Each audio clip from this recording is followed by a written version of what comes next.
નમસ્કાર, સ્વાગત છે મંતવ્ય ન્યૂઝમાં. આપની સાથે હું છું દીપિકા.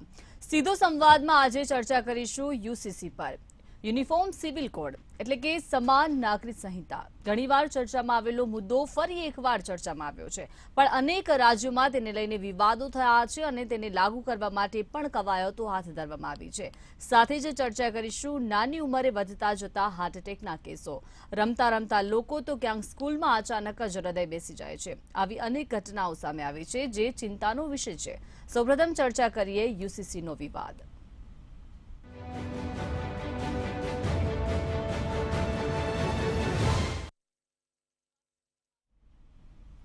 તો આ મુદ્દે ચર્ચામાં ઉપસ્થિત છે શૈલેષ પરમાર, નેતા ભાજપ, એડવોકેટ રત્નાબેન વોરા, કોંગ્રેસ નેતા વિજય આહિર, વિશ્લેષક પ્રફુલ્લ ત્રિવેદી, મંતવ્ય ન્યૂઝ એસોસિએટ એડિટર. તમામનું સ્વાગત છે મંતવ્ય ન્યૂઝમાં.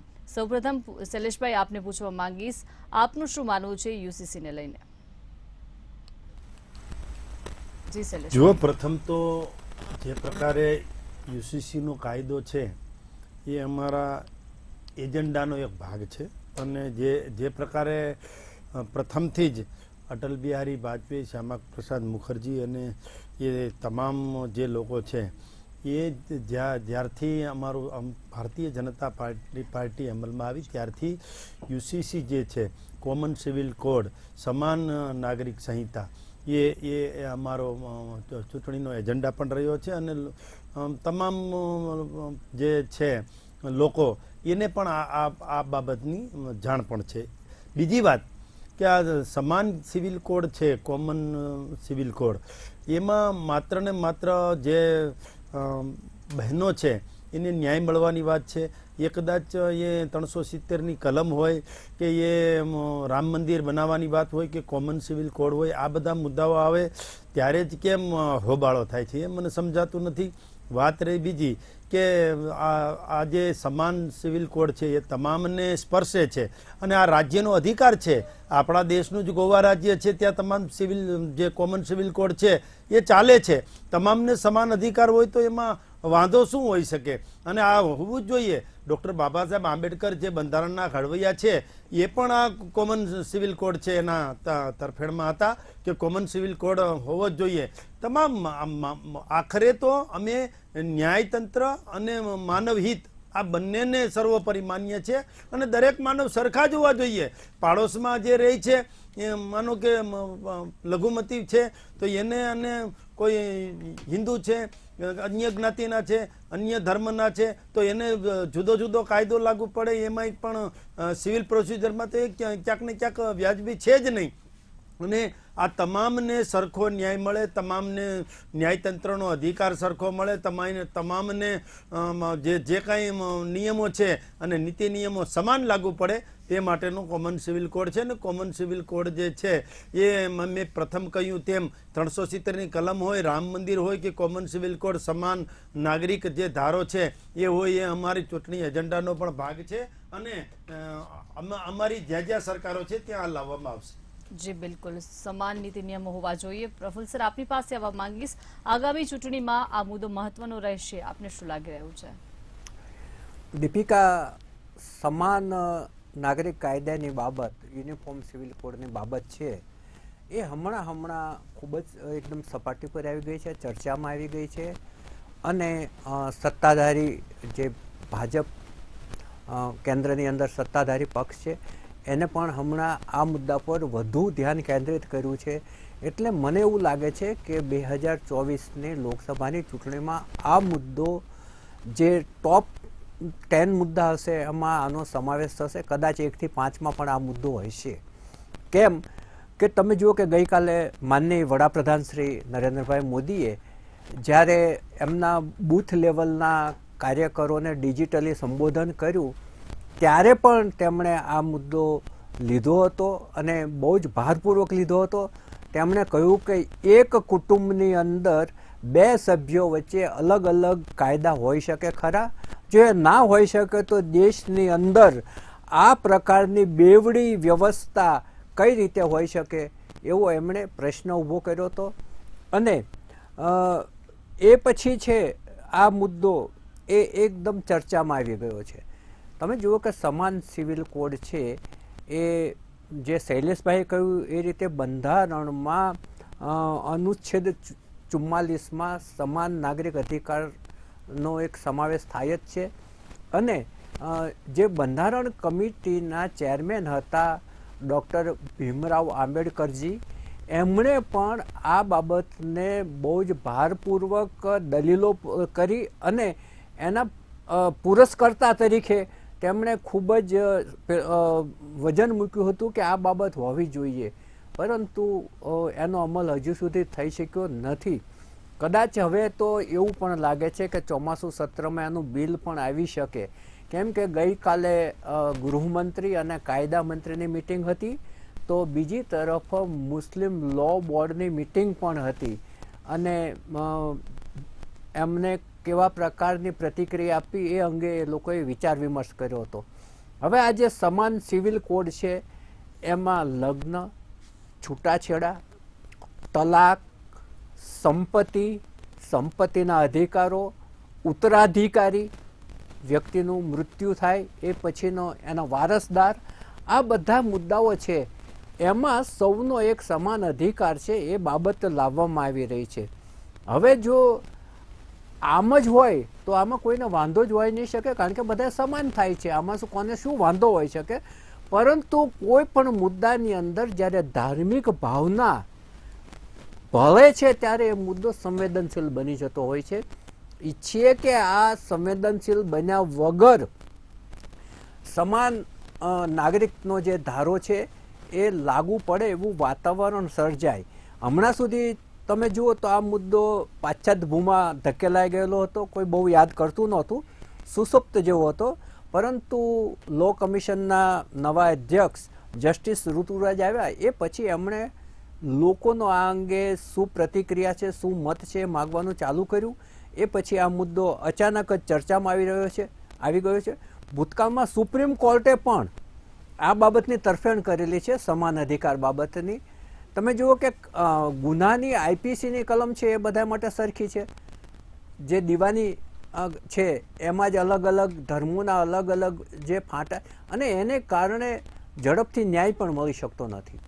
જી બિલકુલ સર, આપણી સાથે રત્નાબેન જોડાઈ ગયા છે. રત્નાબેન, આપ એડવોકેટ છો, એક એડવોકેટ તરીકે અને વિપક્ષના પ્રવક્તા તરીકે આપનું શું માનવું છે યુસીસીના અંગે?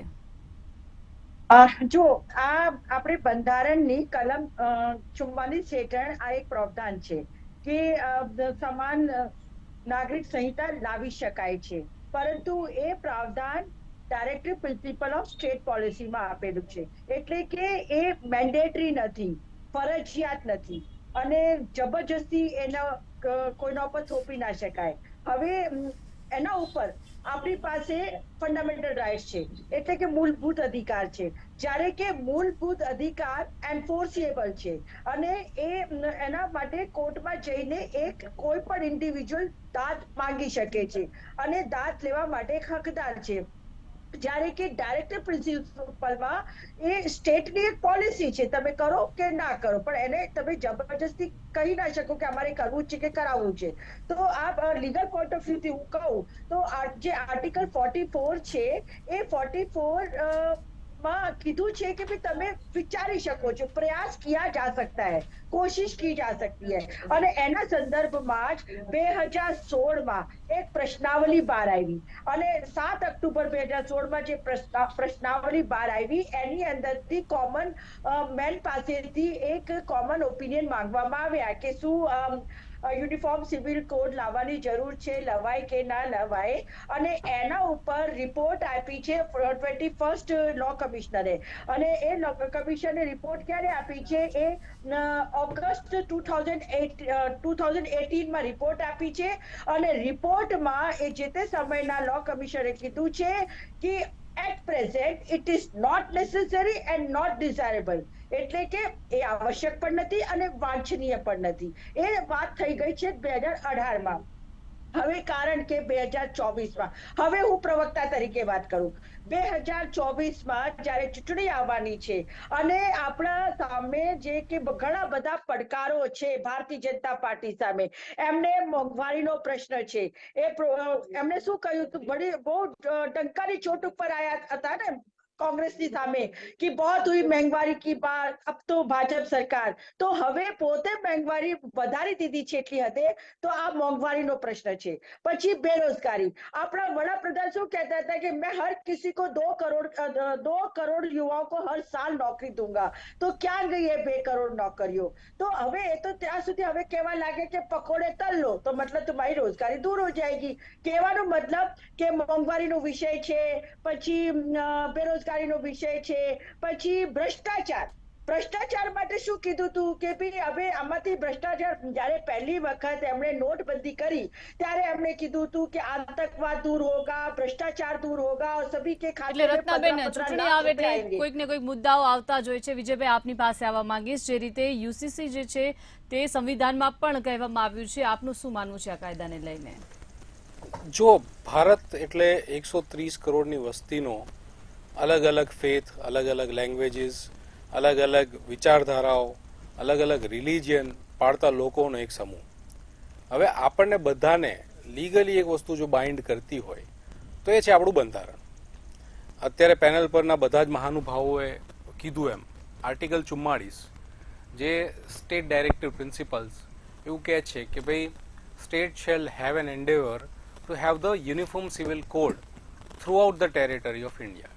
એટલે રાજ્યએ એક પરસ્યુટ કરવી જોઈએ કે બધા જ નાગરિકો એક સમાન કાયદાને ફોલો કરે, જે મહદઅંશે ફોલો થાય છે.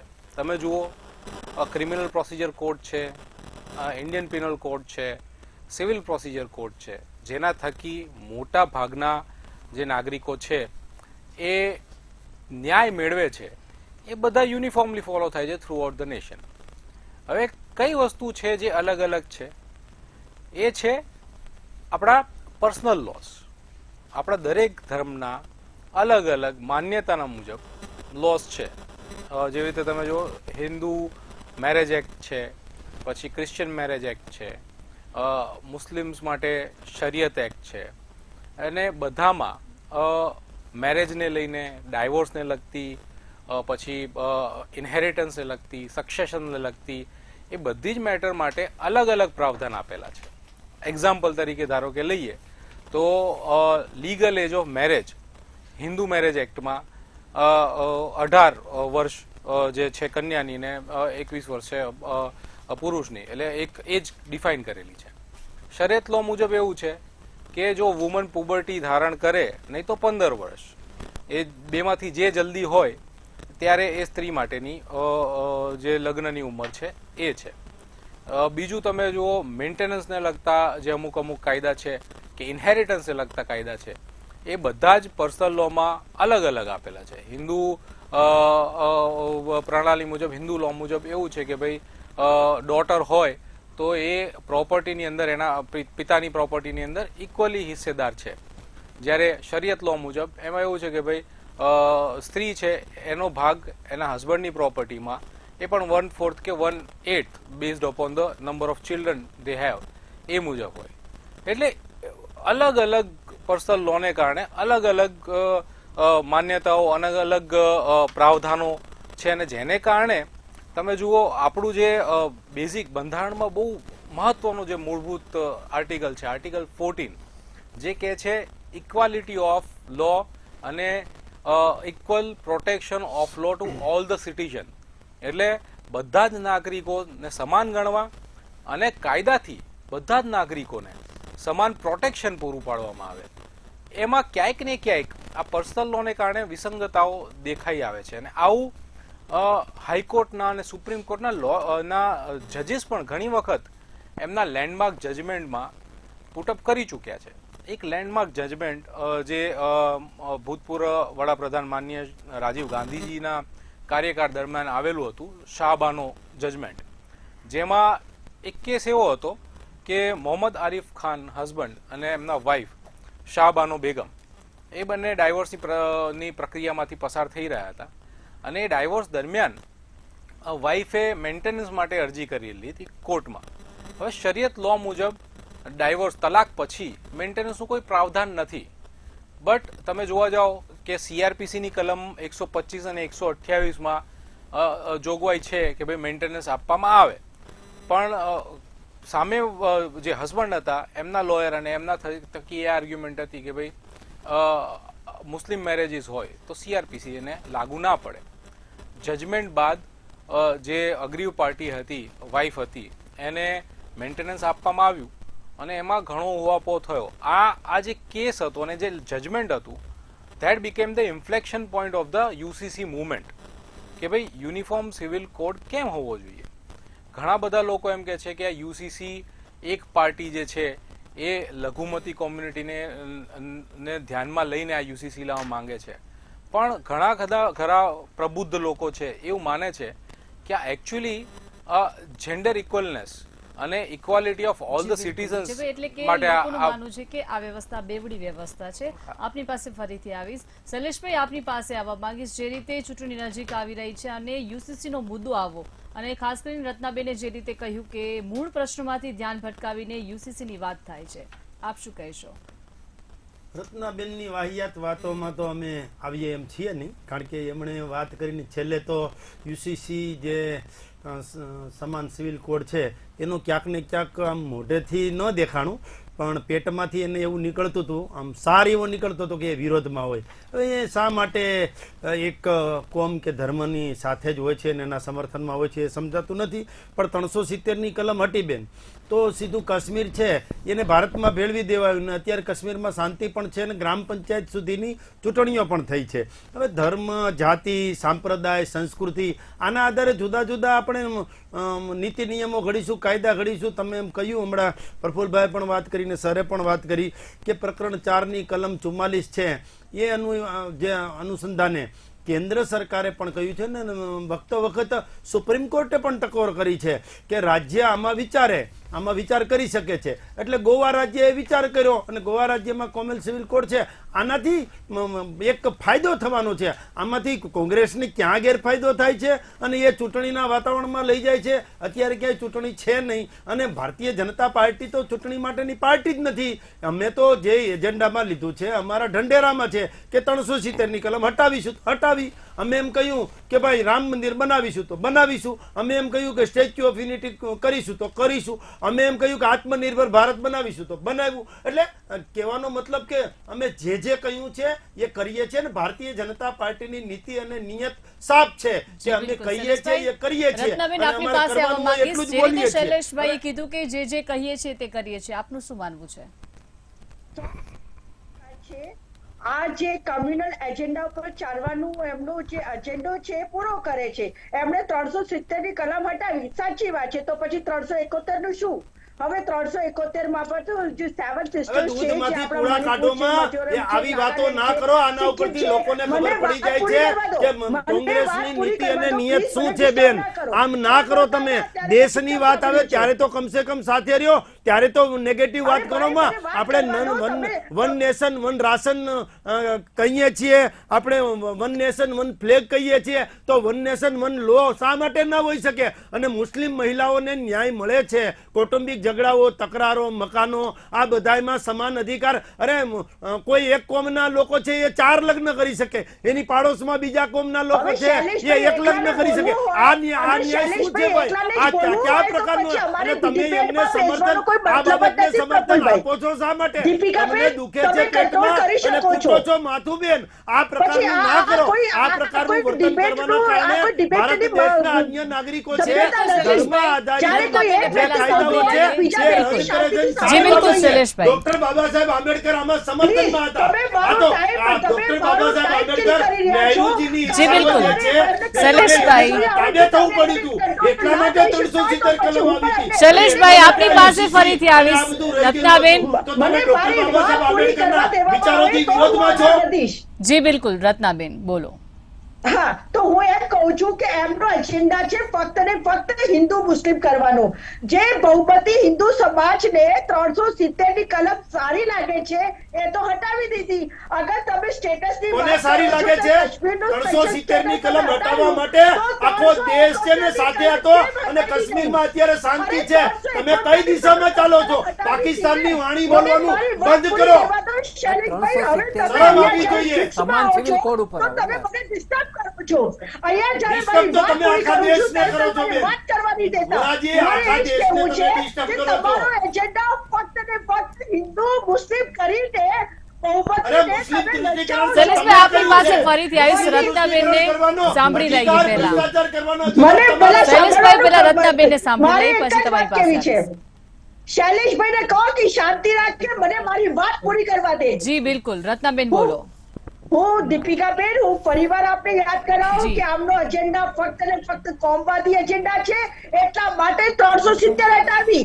જો ખરેખર દેશને એક રાહે અને એક વાતે ચલાવવાની હોત ને, તો એમને 370 ની સાથે સાથે 371 પણ હટાવી હોત.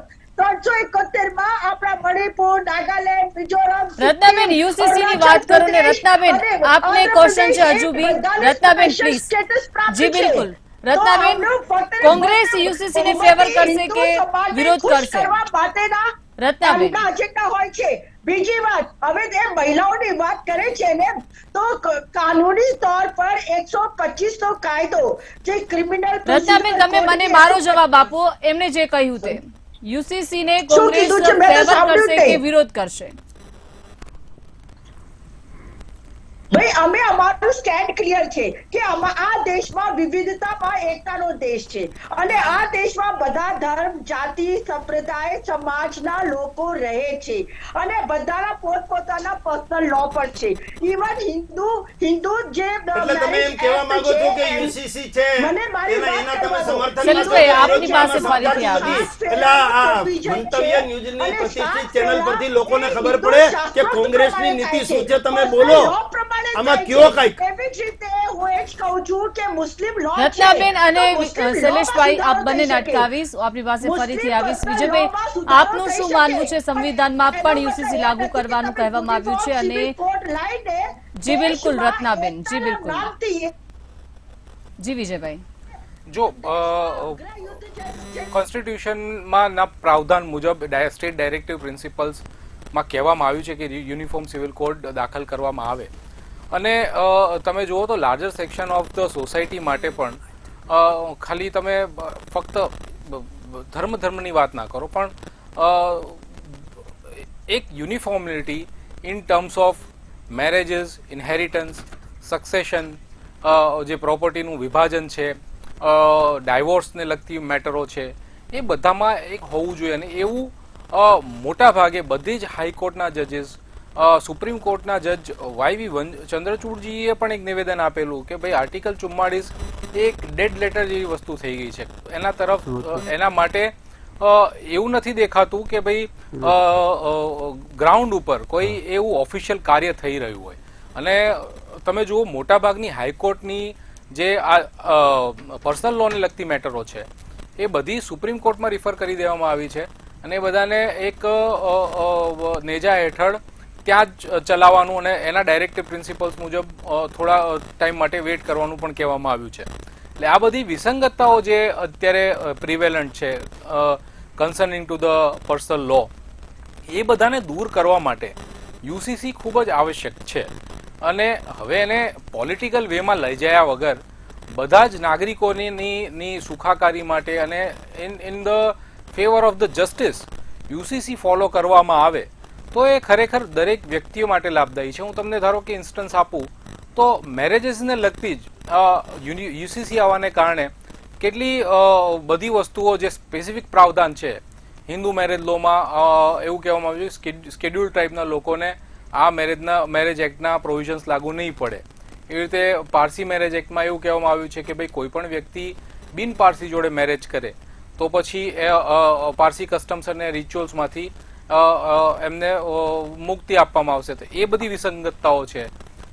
ક્રિશ્ચિયન મેરેજ એક્ટમાં એવું કહેવામાં આવ્યું છે કે ભાઈ ઇન્ટરકાસ્ટ કે ઇન્ટર રિલિજન મેરેજ થાય અને સામેળ વ્યક્તિ જે નોન ક્રિશ્ચિયન હોય એના ધર્મમાં ક્રિશ્ચિયન જોડે મેરેજ કરવાનું પ્રાવધાન ના હોય ને એને ઇનવેલિડેટ મેરેજ ગણવામાં આવે તો એવા મેરેજને રેગ્યુલરાઇઝ નહીં કરવામાં આવે. આવી વિસંગતતાઓ ઘણી બધી વસ્તુઓ છે યુસીસીને કારણે સ્ટ્રીમલાઇન થશે, અને એને કારણે બધા જ નાગરિકોની વચ્ચે ઓબ્વિયસલી દેખો સેક્શન 25 અને સેક્શન 28માં કહેવામાં એવું આવ્યું છે કે દરેક ધર્મને પોતાની ફેથ, પોતાના રિચ્યુઅલ્સ અને કસ્ટમ્સ માનવાની પૂરેપૂરી સ્વતંત્રતા હોવી જ જોઈએ. પણ સાથે સાથે તમે જુઓ કે ભાઈ ફંડામેન્ટલ રાઇટ્સ છે એ આપણા કોન્સ્ટિટ્યુશનનું મૂળભૂત હાર્દ છે. અને ફંડામેન્ટલ રાઇટ્સમાં જો આર્ટિકલ 14 એવું કહેતો હોય કે ભાઈ દરેક નાગરિક સમાન છે અને દરેક નાગરિકને કાયદાથી સમાન પ્રોટેક્શન મળી રહે, તો એને પહેલા પ્રેફરન્સ આપીને યુસીસી દરેક ધર્મ, રિલિજનના મૂળભૂત જે ફેથ છે અને એમની જે મૂળભૂત ધારણાઓ છે એને જો અનુરૂપ થઈને ચાલતો હોય તો યુસીસી એ ખરેખર આવકારદાયી છે અને દરેક ધર્મના અને જાતિના લોકો માટે બધા સાથે બેસીને ફાયદાકારક રહેશે. શૈલેષભાઈ, આપની પાસે આવવા માંગીશ. જે રીતે આક્ષેપો થઈ રહ્યા છે કે ભાજપ કોમ્પ્લિકેટેડ મુદ્દાઓ લાવે છે, સ્ટેટ ઓફ કન્ફ્યુઝન ક્રિએટ કરે છે, તેને લઈને ટૂંકમાં કહી જાઓ. પ્રથમ તો ભારતીય જનતા પાર્ટીનું શાસન આવ્યું, લોકોને જ્યારે અમે કહ્યું કે અમે ભાઈ આટલા એજન્ડા અમારા ચૂંટણી ઢંઢેરામાં છે, એમાં યુસીસી હતો, કોમન સિવિલ કોડ, સમાન નાગરિક ધારો એ હતો. એના આધારે અમને જે પ્રકારે સ્પષ્ટ બહુમતી મળી છે રાજ્ય અને કેન્દ્રમાં. હવે ભૂપેન્દ્રભાઈ પટેલ મુખ્યમંત્રી શ્રી છે અને ભારતીય જનતા પાર્ટીની સરકાર છે, એમની ઈચ્છા છે કે આ કરવાનું છે. લોકોએ પણ જનાદેશ આપ્યો છે, એમાં વિપક્ષને ક્યાં પેટમાં દુખે છે. અને હમણાં સરે વાત કરી એ રીતે કોમન સિવિલ કોડ જે છે એ આવકારદાયક પણ છે, કારણ કે તમામને અને મહિલાઓને જે પ્રકારે શરિયત કાનૂનની વાત કરે તો મને તો તકલીફ થવા મળે, એટલા માટે કે જે પ્રકારનું વલણ અપનાવે છે કે ભાઈ આટલા બહેનોને ત્રાસ, અને આજે તો મહિલા અને પુરુષ સમવડી થયા છે. મહિલાનું કલ્યાણ થાય, મહિલાનું સશક્તિકરણ થાય, મહિલાઓ પણ ક્યાંક બિઝનેસથી લઈ અને પુરુષ સમવડી બને એ દિશામાં ચાલીએ છીએ. અને એમાં ગુજરાત રાજ્ય તો ડેવલપ એટલા માટે કોમન સિવિલ કોડ છે એને ગ્રાહ્ય રાખીએ છીએ. હમણાં ચૂંટણી ઢંઢેરામાં પણ હતો ને આ ચૂંટણીને કઈ લાગતું વળગતું નથી. અમારે તો બહેનોને સમાન અધિકારો આપવા છે. જી બિલકુલ, ખૂબ ખૂબ આભાર તમામે મહાનુભાવો જોડાયા તે બદલ. તો સીધો સંવાદમાં હાલ રોકાય એક વિરામ માટે.